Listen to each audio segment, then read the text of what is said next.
एक लंबे समय पहले एक गांव में आनंद, उसके माता पिता जानकी और रामैया, उसकी पत्नी नर्मदा और उसके बेटे नानी के साथ एक छोटे घर में रहता था। आनंद नौकरी करके आए हुए पैसों से अपना घर चलाता था। जानकी उसकी बहू नर्मदा से सारे काम करवाती थी और उसे हमेशा ताने मार मार के दुखी करती थी, मगर नर्मदा उसे कुछ ना कह के चुप बैठती थी। ऐसे कुछ साल बाद आनंद अपनी नौकरी से कमाए पैसों को बचा बचा के एक बड़ा नया घर खरीदता है। आनंद के खरीदे हुए नए घर में बहुत समय से एक भूत रहती थी। ये बात आनंद को नहीं पता था और इसीलिए वो घर खरीदता है और उसके आसपास खाली रहने के कारण दिखने में बहुत शांत सा माहौल था और जानकी में कोई बदलाव नहीं आया। नए घर में जाने के पहले ही दिन नर्मदा की गलती के बिना ही उसे ताने मारती है। दुखी होकर नर्मदा बिना कुछ खाए और सोए अपने कमरे में जाकर रोती रहती है। तब उस घर में मौजूद भूत नर्मदा को रोते हुए देख उसके पास आती है। बगल में परछाई को देख नर्मदा तुरंत खड़े हो जाती है। तब वो भूत नर्मदा के सामने आके खड़े हो जाती है। उसके चेहरे पे घाव, खुले बाल देख के नर्मदा डर जाती है। बाप रे, भूत भूत! डरो मत, मैं तुम्हें कुछ नहीं करूँगी। तुम हमारे घर में क्यों आए हो? तुम लोग ही मेरे घर आए। ये तुम्हारा घर है? हाँ, ये मेरा घर है। इसी में मैं मर गई। मेरे मरने के बाद ही तुम लोग यहाँ आए। ऐसे कह के अचानक नर्मदा में घुस जाती है। हा हा हा।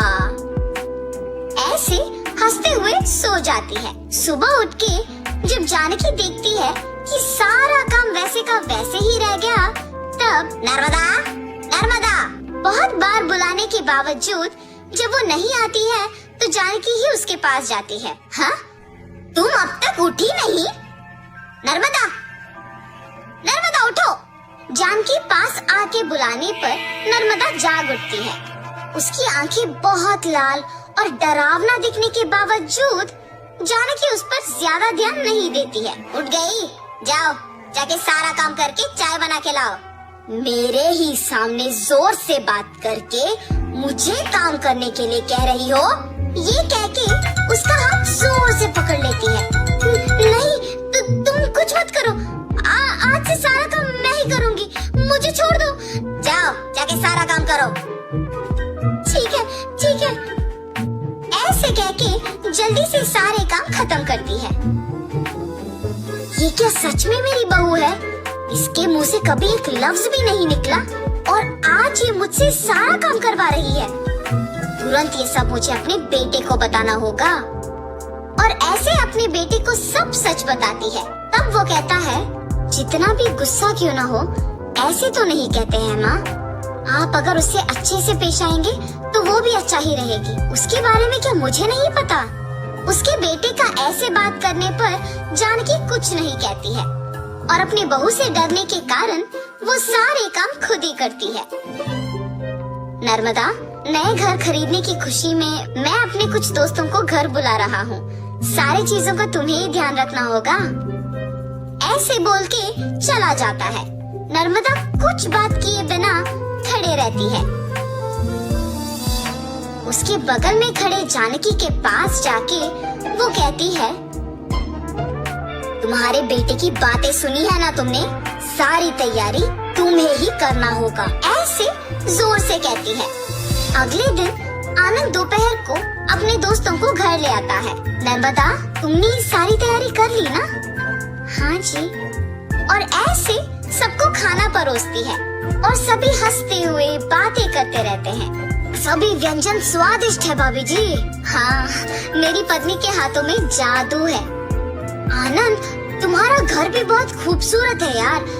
चारों ओर खाली और शांत है। इस घर को देखते ही पसंद आ गया मुझे, इसीलिए इसे बचाए हुए सारे पैसों से खरीदा हूँ। अब इस घर का मालिक मैं हूँ। ऐसे आनंद कहता है। ये सुनते ही नर्मदा तुरंत भूत बनके अजीब आवाजें बनाती है। उसका सिर नीचे झुका रहता है और अजीब आवाजें आने के कारण सभी उसी को देखते हैं। नर्मदा, क्या हुआ तुम्हें? नर्मदा अचानक अपना सिर ऊपर करती है और क्या इस घर का मालिक तुम हो? मैं हूँ इस घर की मालकिन। ऐसे उसे घूरने पर आनंद अचानक हवा में ऊपर उड़ने लगता है। नहीं, ये तुम्हारा ही घर है, मुझे छोड़ दो। ऐसे कहने पर आनंद को नीचे छोड़ देती है।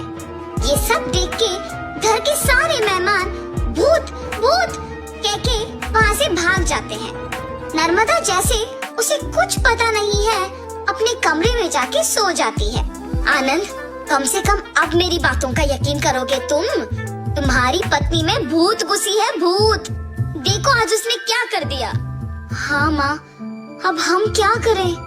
एक मांत्रिक को बुलवाना ही पड़ेगा। हाँ ठीक है माँ, कल उसी के पास जाएंगे। और ऐसे जब सब बैठे हुए थे, नर्मदा आती है और सभी डर जाते हैं। तब उन्हें देख कहती है, क्यों सब मुझे देख के डर रहे हैं? क्या हुआ तुम सबको? कुछ नहीं। अब आप तो कुछ भी कर सकते हो ना। क्या करना है मुझे? मैं जो बोलूँगा तुम नहीं कर पाओगी। मैं नहीं कर पाऊंगी? पहले बोलो। अच्छा, क्या तुम इस बोतल के अंदर घुस के वापस बाहर आ सकती हो? इतना ही, और मैं ये नहीं कर पाऊंगी? देखो, ऐसे बिना कुछ सोचे समझे नर्मदा में घुसी आत्मा अचानक उस बोतल में घुस जाती है और तुरंत जानकी उस बोतल का ढक्कन बंद कर देती है।